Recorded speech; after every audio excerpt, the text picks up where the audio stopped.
on a personal level, the most challenging thing for me is actually working within the system. It's not the student.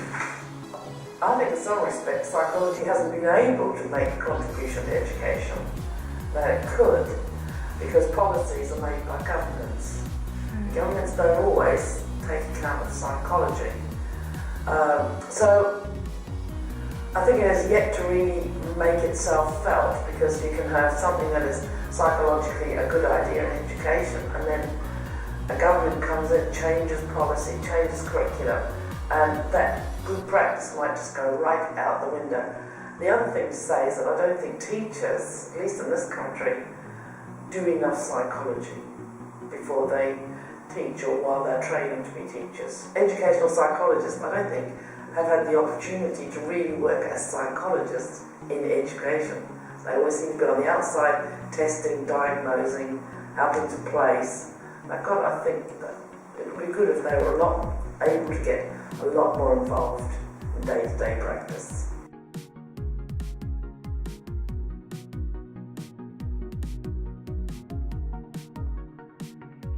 Now in those days, to be an educational psychologist, you had to actually train as a teacher first and do at least a year in a school after your training, and that's changed. In the time I was teaching primary and secondary, but mostly primary I think, and secondary I was more with the troublesome groups. I wasn't actually mainstream secondary, I was picking up the ones that didn't succeed. The psychologist was very outside and a luxury. There were hardly any compared to the number of schools wanting them. So a lot of the children were being placed in schools, special schools, on the diagnosis of a testing of a psychologist.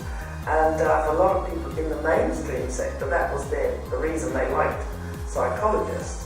What changed over time is, of course, as mainstream and special needs became more integrated, of course, psychologists came to help make statements so that schools would get resources as a result of these students, which they would keep